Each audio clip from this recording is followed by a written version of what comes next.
José António Lumini. Zé, bem-vindo por teres aceito o meu convite, muito obrigada. Foi à força, foi porque agora me deu para convidar as pessoas da equipa para falarem connosco. O Zé António trabalha connosco no Centro de Medicina Integrativa e é uma pessoa muito importante para o meu trabalho e para o nosso trabalho dentro da área da medicina integrativa, e foi por isso que eu hoje quis chamá-lo e quis desmistificar um pouco o que é a osteopatia, a conexão da osteopatia com a medicina integrativa e de uma certa forma também que as pessoas possam perceber o que é isto das terapêuticas não convencionais e da osteopatia e da medicina integrativa. Então, o Zé António tem uma licenciatura em fisioterapia e tem uma licenciatura em osteopatia por a Universidade de Swansea, no Reino Unido. Eu estive a treinar, mas não consegui. E também tenho uma pós-graduação em acupuntura pela Universidade Complutense em Madrid, um doutoramento pela Faculdade de Desporto da Universidade do Porto e é professor universitário na Universidade Fernando Pessoa. E trabalhas no Centro de Medicina Integrativa, que isso é uma coisa muito importante.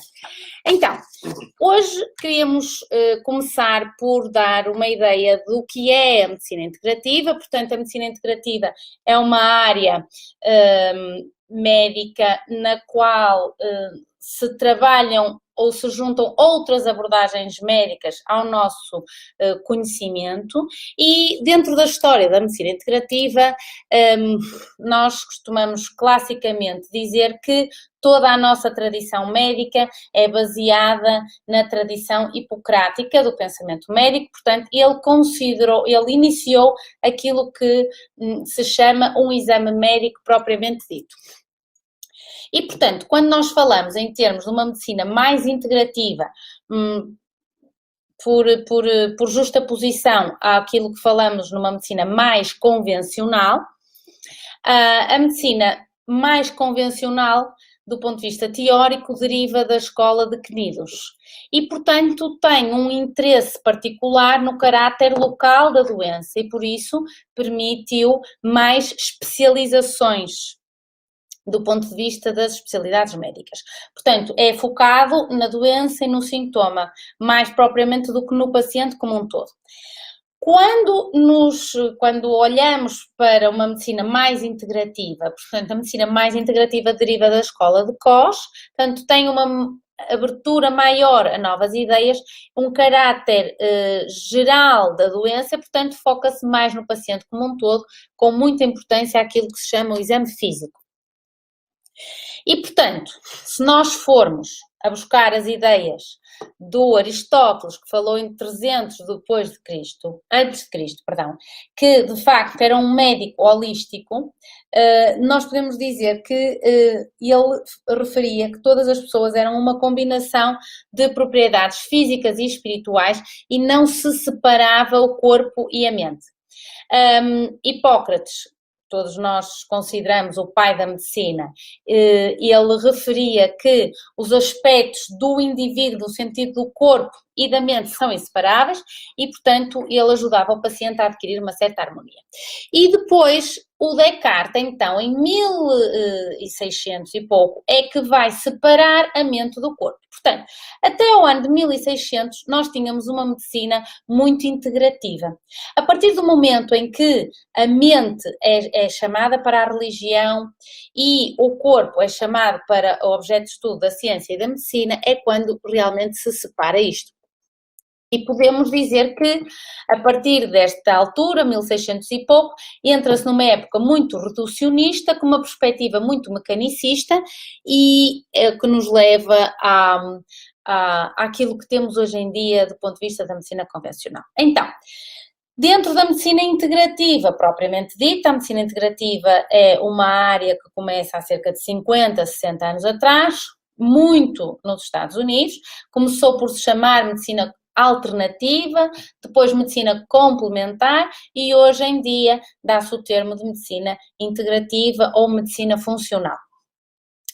A medicina integrativa nos Estados Unidos já é considerada uma especialidade médica e, portanto, na Europa já existem algumas sociedades médicas de medicina integrativa, nomeadamente em Portugal, e em todo o mundo existem 52 sociedades médicas de medicina integrativa que podem ir ao site da Sociedade Portuguesa de Medicina Integrativa e vai estar lá escrito quais as sociedades médicas que existem em todo o mundo.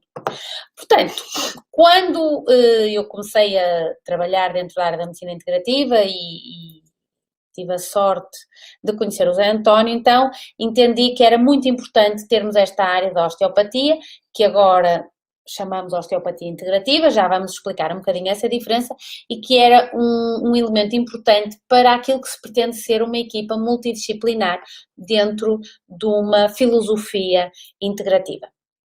Portanto, Zé, agora vou-te deixar falar um bocadinho a ti. Okay. Então, queria que tu explicasses ao público, que agora temos público, um bocadinho a definição da osteopatia, classicamente falando, e depois o que é que podemos dizer em termos de osteopatia integrativa.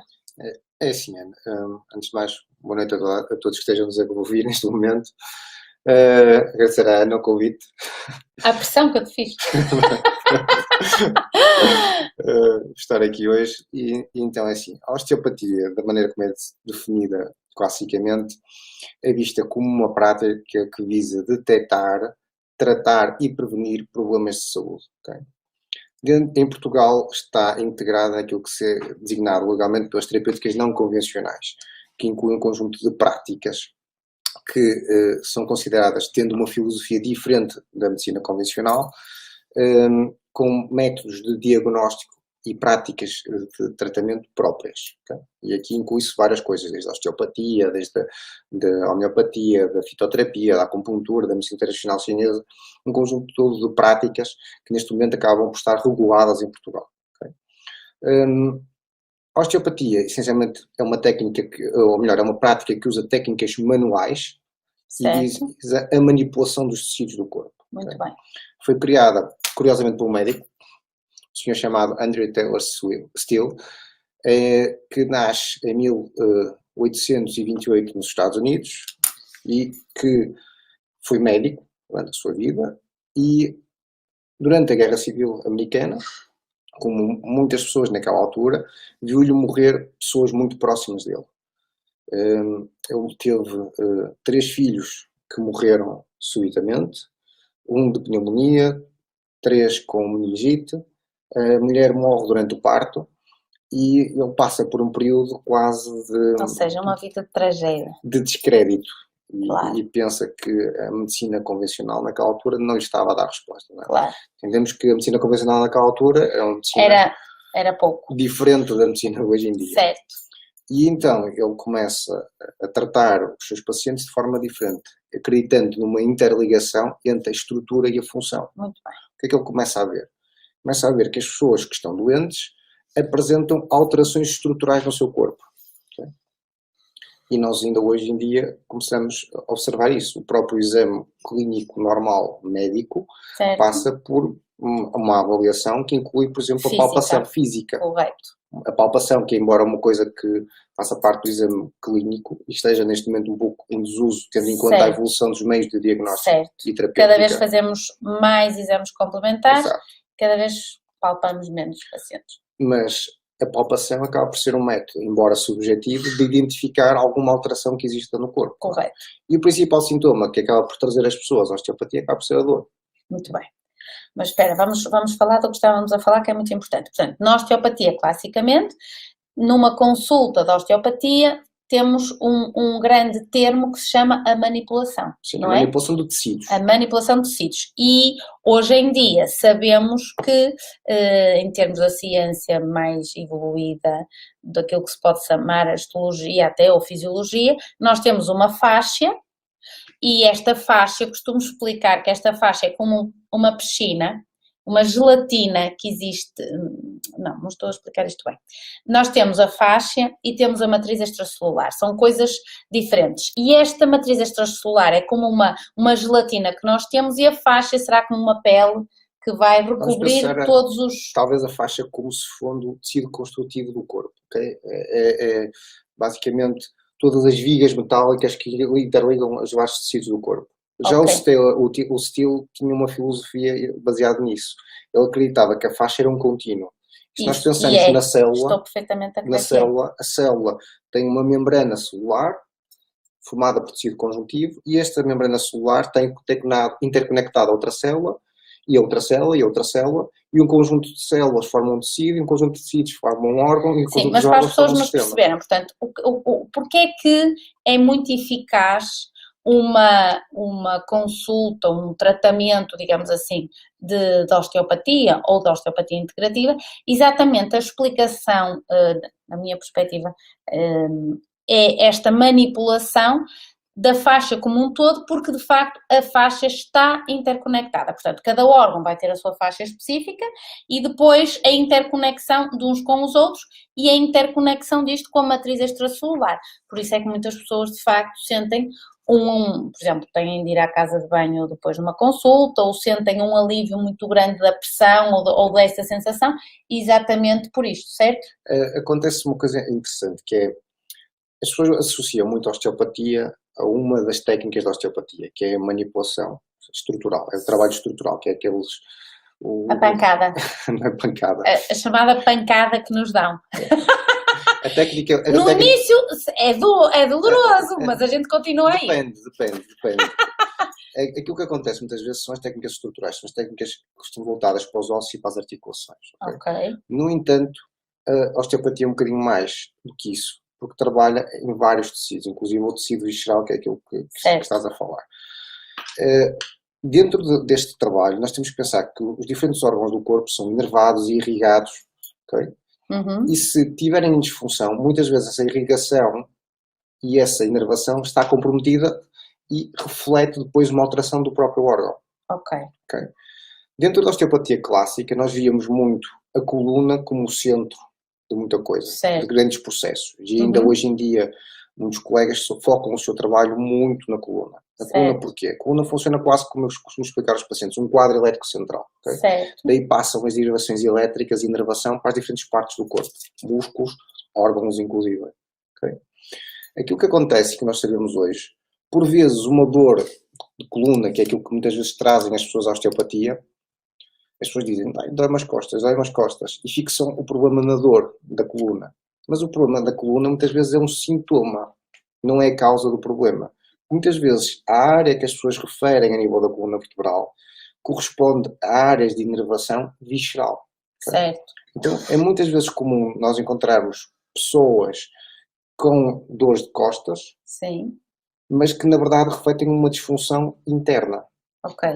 Isso era um ponto que tínhamos aqui para falar, mas já que estamos a falar, vamos falar. Portanto, uma das principais queixas que traz uma pessoa uma consulta deste género dentro da área da osteopatia integrativa, é a dor, e dentro da dor, a dor é um problema crónico e é um dos sintomas mais frequentes dos nossos pacientes, e a dor lombar em particular. Portanto, aquilo que estamos a tentar explicar é que é uma mudança de paradigma.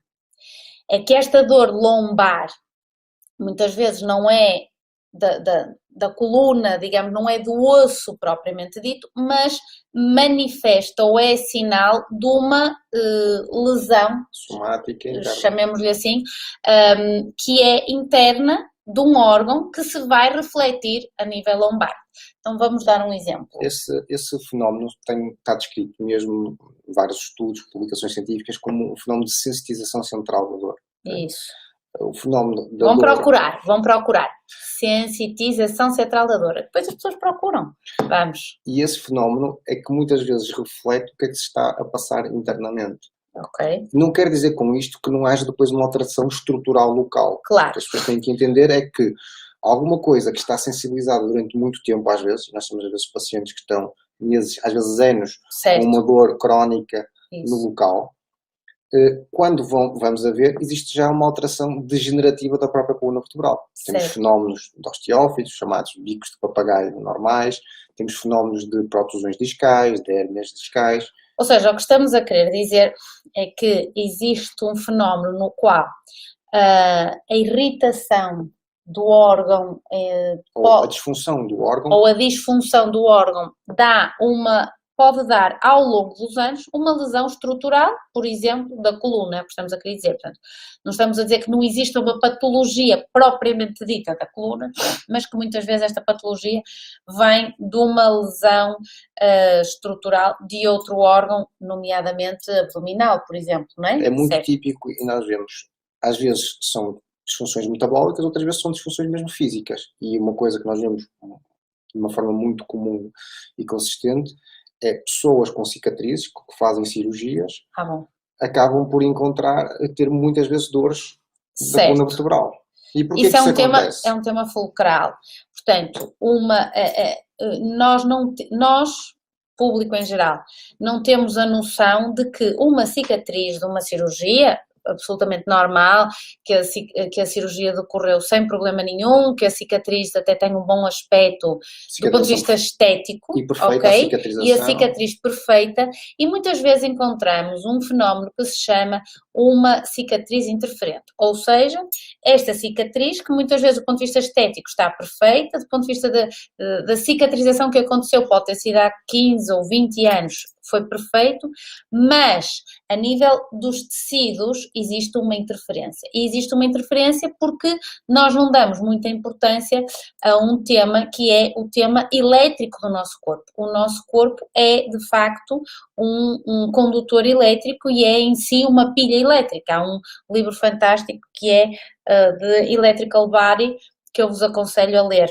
Há mesmo alguns estudos que provam que junto das cicatrizes a polaridade membranar é diferente. Ok, esse era o tema que eu ia explicar, ou seja, estas cicatrizes têm uma polaridade em termos da membrana das células que ali estão, que está alterada.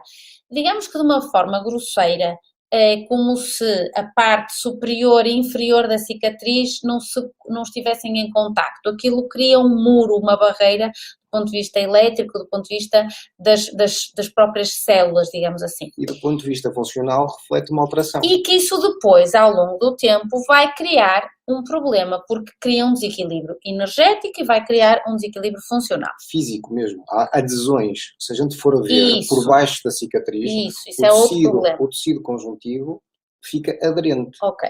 E mecanicamente, se eu tiver alguma coisa que esteja a prender o tecido, mecanicamente o meu corpo vai ter que se ajustar. Isso. Então imaginem uma cicatriz abdominal. Vamos falar numa cicatriz de cesariana, por exemplo, que é frequentíssimo. Numa cicatriz cesariana, o que é que nós vamos encontrar?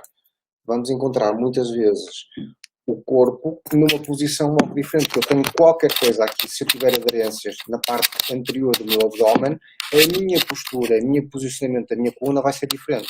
Isso vai fazer com que alguns músculos se tornem mais hiperativos, outros mais hipoativos, e vai colocar às vezes um stress mecânico adicional sobre as estruturas da coluna vertebral.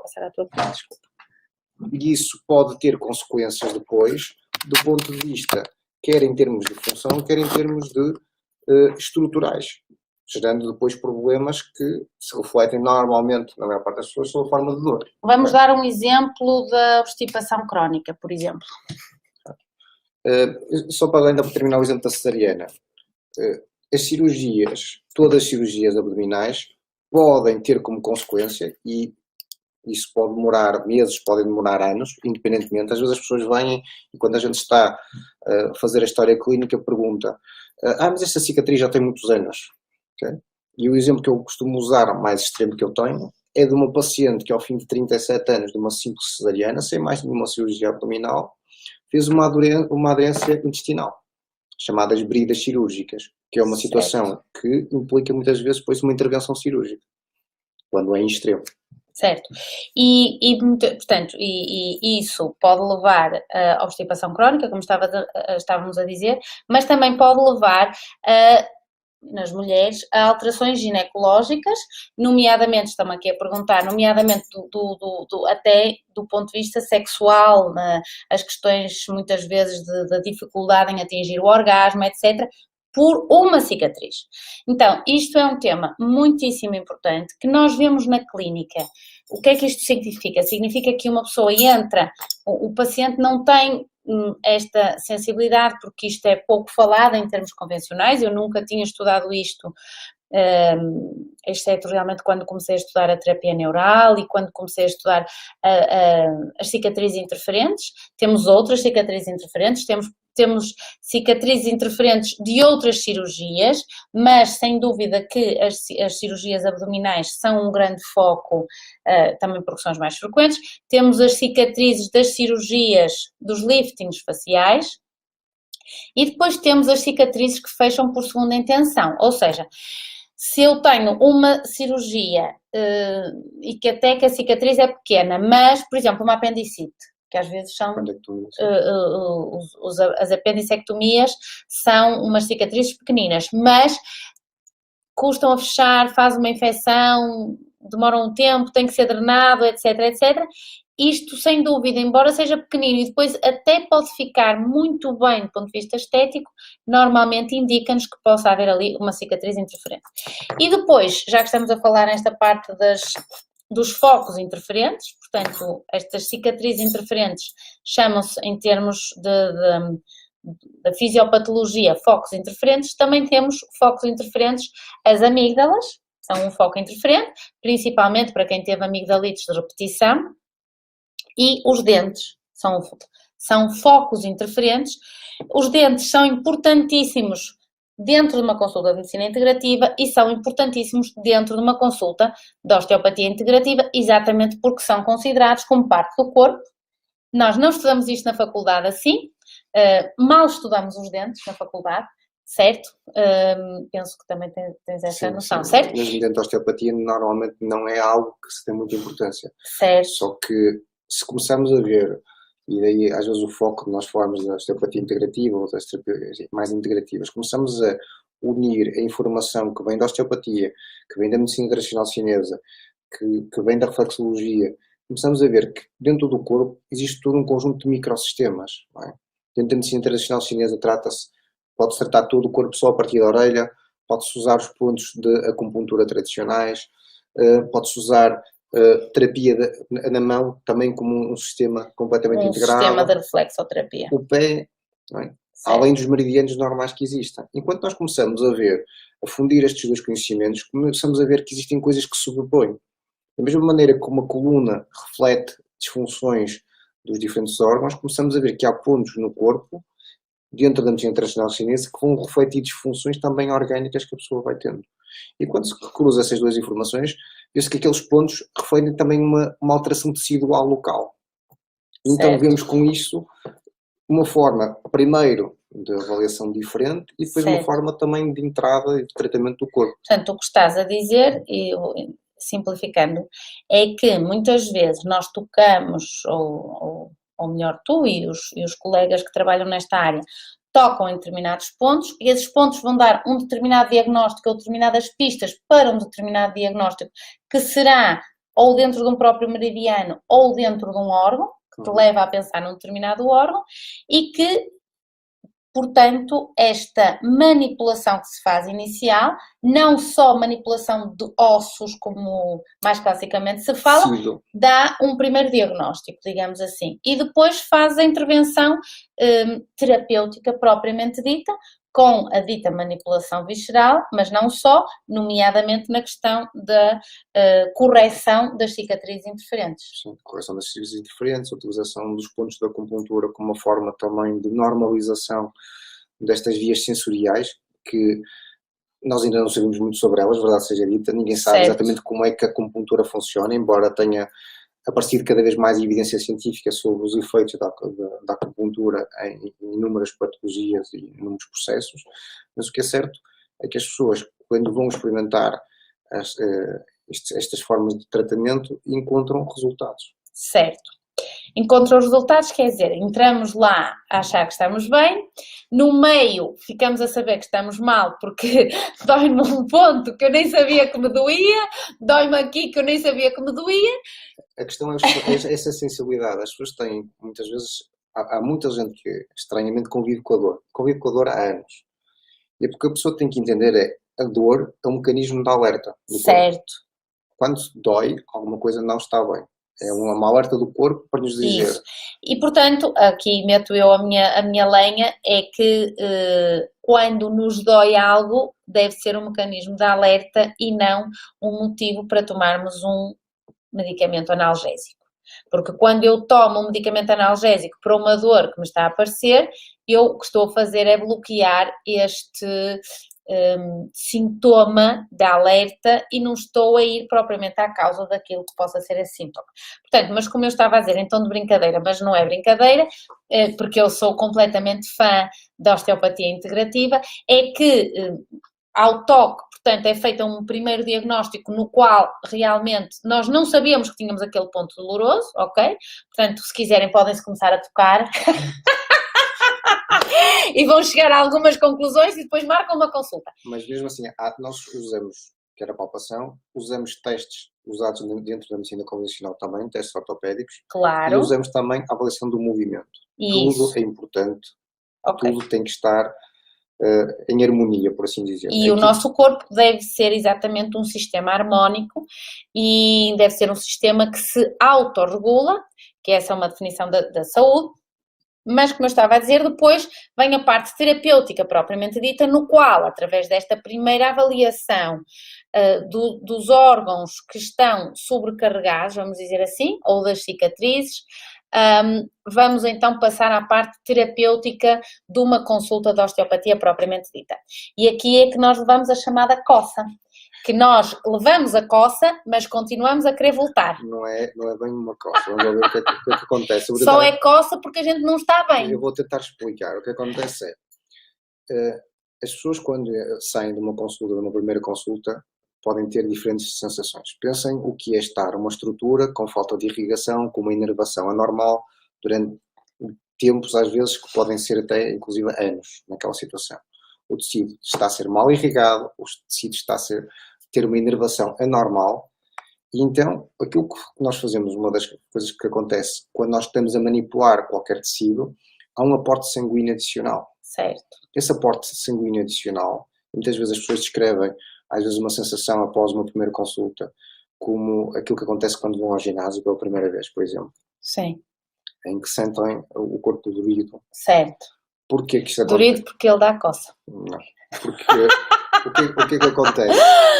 Há uma vascularização do tecido. Certo. Quando o tecido recebe o aporte de oxigênio e há a eliminação de substâncias nocivas. Claro, e há uma cascata inflamatória à partida que é chamada àquele sítio. E muitas vezes há uma reparação celular. Claro. As células que estavam disfuncionais, com este aporte de sangue e de oxigênio adicional, vão ser levadas. Morrem.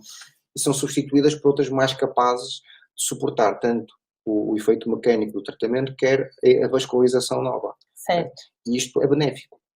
E depois o corpo vai-se autorregenerar. E aquilo que as pessoas normalmente acabam por referir depois é uma sensação de alívio, uma sensação de bem-estar passado esta sensação. No pós-coça é uma sensação ótima de bem-estar e principalmente há uma reposição daquilo que se chama a estrutura do nosso corpo. Realmente nós não temos muita noção com o avançar da idade, nós dizemos que é do avançar da idade, que é uma alteração da nossa fisionomia, da nossa estrutura, mas na realidade o que se passa é que há uma alteração orgânica, há uma alteração inflamatória dos nossos órgãos, há uma sobrecarga das linhas dos meridianos. Mas isso é uma coisa interessante que estás agora a falar, porque muitas vezes as pessoas veem, ok, eu tenho dores porque tenho uma má postura, ok? A postura é importante, como é óbvio, eu ter as minhas estruturas alinhadas de uma forma correta, reduz a sobrecarga mecânica para o corpo. E isso é importante, sem dúvida, vai ajudar-nos a prevenir uma série de lesões. Agora, pensem o seguinte, pensem se eu tiver a tal cicatriz interferente a nível do lado direito sobre o que é muito importante que entendam isto. O que é que vai acontecer no meu corpo? Quando temos esta cicatriz, Veja, o que é que acontece? Eu vou ter o tecido mais retraído sobre aquele lado. Portanto, a minha postura vai ser diferente. O que acontece se eu tiver o sistema gastrointestinal um problema de estômago, ou uma gastrite crónica? Eu vou fechar, o meu corpo quase que entra num mecanismo de proteção e vai proteger aquela zona que está inflamada, que está com uma disfunção. Então toda a postura vai refletir exatamente isso. Vai se modificar em função de uma alteração que nós temos no corpo. Portanto, muitas das vezes aquilo que nós temos é que a postura acaba por ser muitas vezes um desencadeante ou vai agravar uma situação que já está lá mas que muitas vezes também tem outras causas, é multifatorial. Certo. Por isso é que eu estava a dizer que nós temos tendência a dizer que é da idade, mas isso não acredito nessa desculpa, até porque o meu braço esquerdo tem a mesma idade que o meu braço direito, portanto, se me dói aqui, não pode ser da idade, porque este braço tem exatamente a mesma Mas idade. as pessoas justificam, mas eu sou destro ou eu sou esquerdino, ok? Bom, as pessoas justificam. As pessoas encontram sempre justificações. Chama-se o erro, quando nós justificamos uma coisa, ou então uma autossabotagem, quando nos custa perceber que, resultante da minha má dieta, da minha má alimentação, dos meus hábitos de vida inflamatórios, do ponto de vista metabólico, então eu tenho uma disbiose no meu intestino, tenho uma duodenite, tenho uma sobrecarga no meu fígado ou da minha vesícula biliar e, portanto, isso vai-me provocar alterações a nível postural. Agora, imaginem mais uma vez, questão fígado, vesícula, lado direito, vemos uma proteção deste órgão. Vemos então um ombro direito mais anteriorizado com uma forma de proteção. O que é que vai acontecer? Depois há um efeito mecânico. Não é?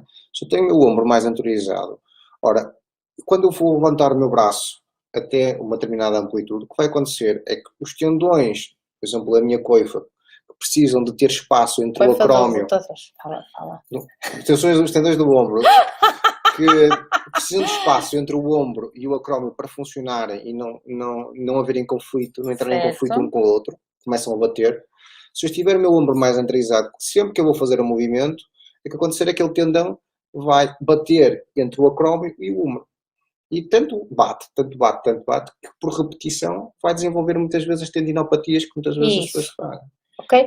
Então esta é que era a lógica do que vos queríamos explicar hoje e se perceberem isto já perceberam mais do que muita gente, mas também o que é que queremos falar aqui mais? Queremos falar que dentro daquilo que se considera muito importante, então numa consulta de osteopatia integrativa, é ligeiramente diferente da osteopatia classicamente falando, importantíssima é para uma equipa multidisciplinar de quem queira estar a trabalhar dentro da medicina integrativa, sem dúvida que eu sou completamente fã. É importante que se entenda então a relação entre a estrutura dos órgãos e a função dos órgãos para se perceber porque é que na realidade é tão eficaz quando nós, não só num paciente com dor, porque como eu disse, a dor é sem dúvida a principal queixa que faz as pessoas irem a uma consulta de osteopatia integrativa, mas como nós trabalhamos em grupo, não é? Na realidade nós fazemos aquilo que se chama e que devíamos fazer diferenciação. Exatamente, que é o intercâmbio de pacientes e, portanto...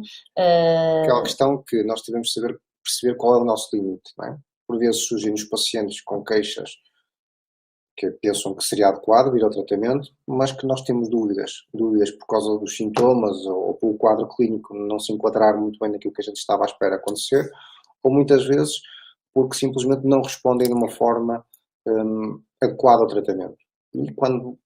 E este tratamento pode, inclusivamente, é importantíssimo este primeiro diagnóstico, porque também o próprio tratamento não só é o tratamento na consulta propriamente dita, como também é mudança de hábitos, nomeadamente mudança da dieta, nomeadamente alguma homeopatia que tenha que ser dada, nomeadamente exercício físico. O exercício físico ou o exercício físico localizado e específico para as queixas que aquele paciente está a queixar-se, mas uma coisa importantíssima, portanto, eu estava a falar que a má dieta altera toda a nossa estrutura gastrointestinal e isto vai ter um impacto enorme, de facto, no nosso corpo, mas também temos que falar hoje aqui numa coisa que se chama as emoções. Ou seja, quando nós, nesta primeira avaliação, e quando o Zé e os outros colegas, numa primeira avaliação, conseguem ver exatamente os pontos que estejam piores, mais sobrecarregados, mas também conseguimos ver, sem que o paciente o refira, muitas vezes diretamente, se existe uma emoção bloqueada ou associada que nos faz pensar que aquela pessoa esteja de alguma forma menos bem, digamos assim, e agora com esta pandemia, não estamos lá muito bem. Então, o que é muito importante? Não é só o menos bem de dizer que eu estou menos bem porque Pensem uma coisa. porque me separei, mas deixa-me só acabar o meu raciocínio, mas ligarmos as emoções aos órgãos. E à parte física. Então, Isso, que era isso que eu queria vemos agora que muitas vezes falasse um pessoas que bocadinho. chegam na consulta cansadas, sem energia, sem forças, ok? E muitas vezes está associada a uma parte emocional, estão com problemas, quer profissionais, quer pessoais, não interessa. Mas isso vai se refletir muitas vezes sobre a parte física. E nós vemos, por exemplo, muito isto nas doentes com fibromialgia, okay? Em que existe uma interrelação muito grande entre a parte física e a parte emocional. Normalmente são pessoas que têm algum trauma emocional profundo e que se vai refletir mais uma vez no sistema físico, na parte facial, em que vemos que há muita retração de faixas, são pessoas que normalmente têm muita tensão, quer em termos musculares, quer em termos articulares. Temos uma parte visceral normalmente também, toda ela, muito hiperativa. Isso vai se refletir, porque pensem que são pessoas quase que fechadas sobre elas próprias, sobre o próprio corpo. E se o meu corpo tiver que fazer muito esforço para se movimentar, eu vou chegar ao fim do dia cansado. E se eu fico cansado, fico mais deprimido. E se eu fico mais deprimido, e se o meu corpo está em mais sobrecarga, vou ter mais problemas físicos. E muitas vezes acaba por ser uma roda viva. E muitas vezes a pessoa depois acaba-se por vingar em termos alimentares. Claro. E depois temos uma disfunção alimentar. E temos muitas coisas que se vão potenciando umas às outras. Daí é importante tentar perceber sempre o paciente em todo o seu contexto. Certo. No contexto, em toda a sua complexidade, digamos. Porque muitas vezes não é só uma causa emocional, não é só uma causa física. Muitas vezes temos associado questões nutricionais, temos associado a questões Tóxicas, metabolicamente falando. Metais pesados. Muitas toxicidade. A toxicidade pode ser física, mas também emocional, que era isto que eu queria voltar a bater na mesma tecla, porque muitas vezes pela palpação nós conseguimos entender que não é só uma toxicidade física da alimentação, mas é a toxicidade, por exemplo, vamos falar um exemplo muito fácil, que é a raiva, a ira, a irritabilidade. Isto é visto dentro da ótica da medicina tradicional chinesa. Dentro da medicina tradicional chinesa, a raiva está associada à parte hepática, ao fígado. Okay? E muitas vezes eu, por exemplo, sou uma pessoa hepática. Hepática porque de vez em quando levo tudo à frente. E isso reflete-se na parte. Reflete-se, pois, na minha. E muitas vezes até, curiosamente, reflete-se no próprio sono da pessoa. Que é uma coisa curiosa. As pessoas vêm à consulta... Porque dormem mal. Não, às vezes nem referem que dormem mal, mas vêm por um problema qualquer, muitas vezes pela dor na coluna, começamos a fazer a avaliação e encontramos alterações hepáticas. E depois perguntamos, mas dorme mal? E quase consistentemente a pessoa refere que sim. E muitas vezes dorme mal e acorda em horas específicas. Isso. E isto remete-nos para a cronobiologia chinesa. Então, vamos falar um bocadinho sobre isto, porque eu amo este tema. Portanto, estamos a falar, por exemplo, de uma pessoa que é muito hepática. Uma pessoa hepática é aquela pessoa que ferve em pouca água, tem conotação com aquilo que falamos a semana passada com o Dr. Cláudio em termos da nutrição, portanto, já sabem que uma pessoa que vai ter essa sobrecarga hepática deve ter uma alimentação mais especial, que falamos também a semana passada, vai ter um determinado biotipo, portanto, com acumulação de gordura essencialmente a nível da coxa, e é uma pessoa realmente que se irrita com facilidade, que se enerva com facilidade e que tem muitas vezes picos de ira ou de raiva. E quando estamos a falar nisto, essa pessoa vai se queixar que normalmente acorda ou tem dificuldade em adormecer entre a 1 e as 3 da manhã. Ok? Pronto. Então, se acordam ou se têm dificuldade de adormecer entre a 1 e as 3 da manhã, já sabemos que isto é muito sobrecarga a nível do fígado. E depois, entre as 3 e as 5 da manhã, temos o meridiano do pulmão, portanto significa que a essa hora é a hora que ativamente a energia vai circular no meridiano do pulmão, portanto, se uma pessoa sistematicamente vai acordar entre as 3 e as 5 da manhã, já nos vai apontar para o pulmão, e o pulmão está muito relacionado com a tristeza, com a melancolia, portanto já são pessoas mais viradas para o passado, muito preocupadas com aquilo que aconteceu, muito pensativas sobre aquilo que está para trás e melancólicas, e a melancolia é uma tristeza já mais levada ao extremo. E depois temos entre as 5 e as 7 da manhã, que já é o intestino grosso, portanto já é o meridiano do intestino grosso, e aqui era a hora que o nosso intestino devia funcionar. Ou seja, nós devíamos acordar entre as 5 e as 7 da manhã e antes de qualquer tarefa, exceto talvez beber um copo de água, nós devíamos fazer funcionar o nosso intestino. E além disso, segundo a medicina ayurvédica, por exemplo, nós não devíamos comer nada antes que o intestino funcionasse. Portanto, se tem o intestino só a funcionar ao meio-dia, só podem comer ao meio-dia, se só funciona à noite, só devem comer à noite. Isto porque temos que reeducar o nosso intestino. Lembrem-se que quando estamos a dormir, o sistema gastrointestinal é um tubo, essencialmente, tem depois os órgãos anexos, mas como um tubo, o oco que é, colapsa. E, portanto, a primeira coisa que deveríamos fazer de manhã é, antes de mais nada, sem dúvida, que é lavar os dentes. Exatamente porquê? Porque isto, como um órgão oco, as toxinas acumulam-se muito na região posterior da nossa língua, na zona da orofaringe, e, portanto, nós devíamos lavar a boca, lavar os dentes, raspar a língua, que é uma técnica que eu gosto imenso, e beber água. De preferência água morna, exatamente por causa da parte do intestino. E depois, pronto, isto era o que eu queria falar em termos da chamada cronobiologia, da relação entre os órgãos e as horas do sono, e também sabemos que existe uma relação entre os órgãos e os números dos nossos dentes, portanto, os meridianos e o número dos dentes, e, portanto, através da observação da boca de um paciente, nós conseguimos perceber se aquilo que estamos a pensar em termos de sobrecarga também está bem, mas depois outras coisas, como a própria dinâmica e a própria mecânica da boca. Sim, em relação com... A ATM, por exemplo, é uma articulação muito emocional, a articulação temporomandibular. Esta que fica aqui. Aqui. Abra uma boquinha. É uma articulação... Olha, não estou bem, estou a abrir primeiro de um lado que do outro. Deve ser aberta ao mesmo tempo. É uma articulação que muitas vezes lá está relacionada também com problemas emocionais. Ai...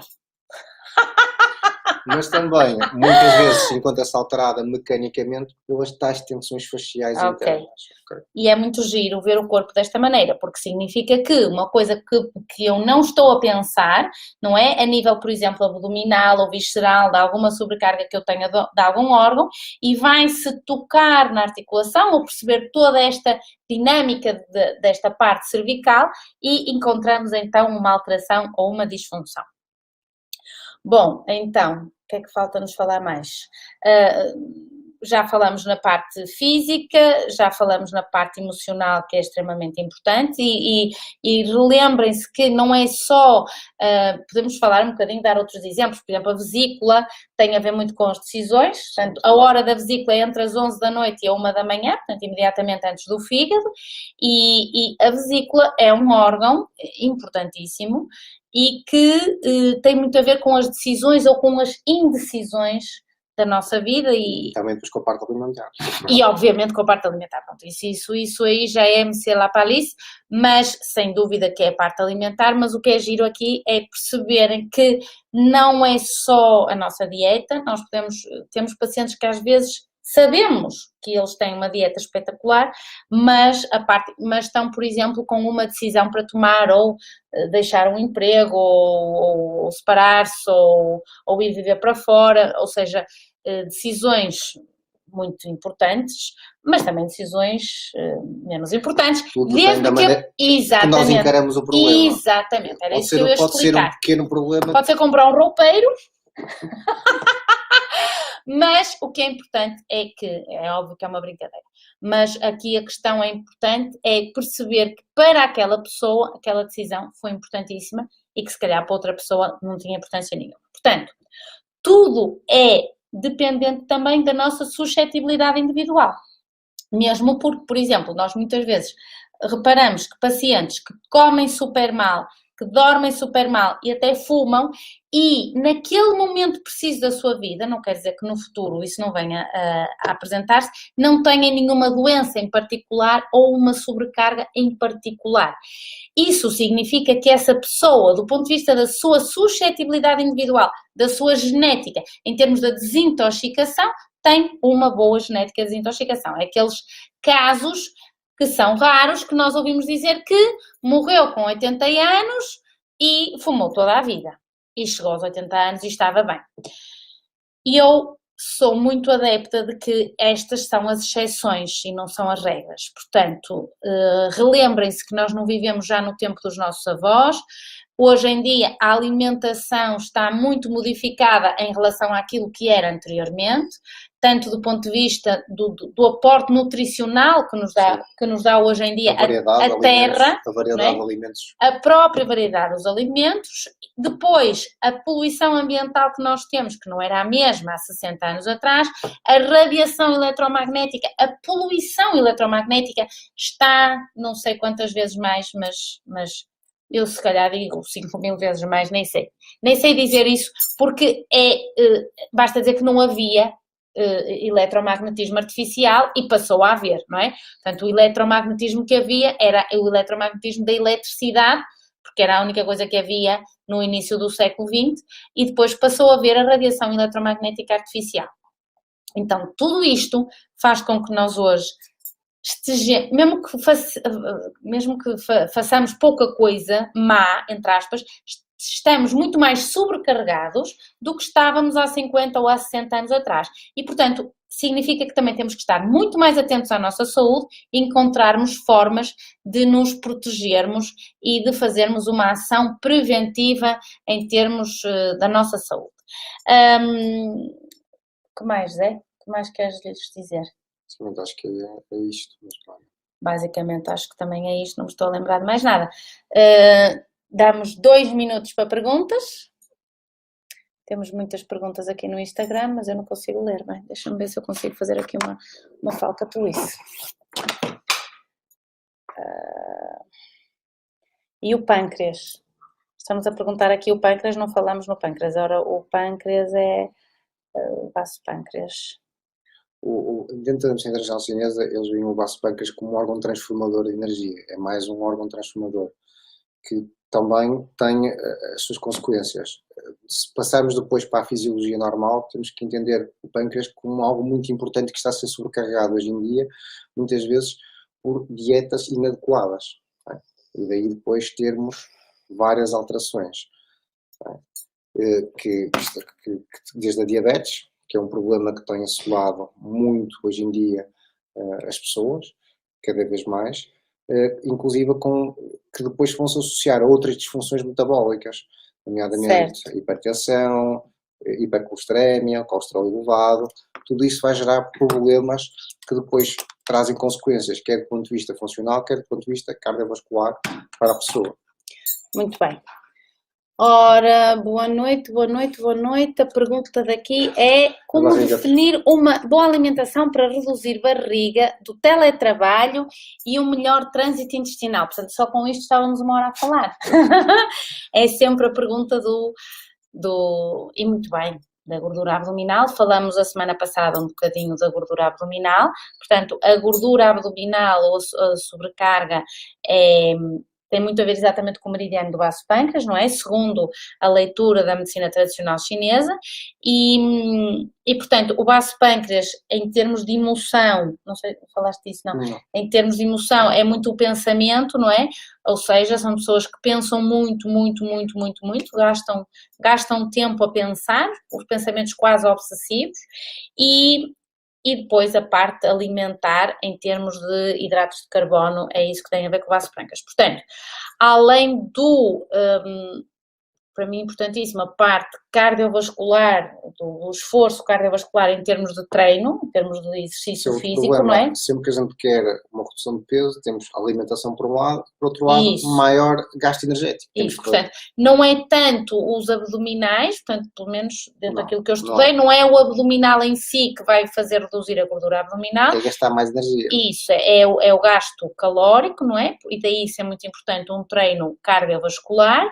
E depois a boa alimentação, que nós falamos a semana passada, que tem muito a ver com diminuir a sobrecarga do vaso pâncreas. Com isto, o trânsito intestinal esperemos que melhore. Também hidratação, não esquecer a hidratação. Hidratação, tanto em jejum como ao longo do dia, fora das comidas. Lembrem-se que para haver uma hidratação, a água não tem de ser à refeição. Também não é o vinho. Antes que venha a próxima pergunta, na realidade à refeição até nem devíamos beber nada, mas a querer beber água, pouquíssima, ou chá. Os chineses têm muita razão, porque de facto isso vai dar uma melhor digestão, uma melhor digestibilidade. E portanto, a água fora das refeições e ao longo do dia, e claro, a evicção dos alimentos que podem causar uma sobrecarga a nível intestinal. Mas há várias coisas também, depois, como tu falaste bem, a questão do horário para o trânsito intestinal. Isso, obrigar a disciplina, criar hábitos e rotinas para o trânsito intestinal é muito importante.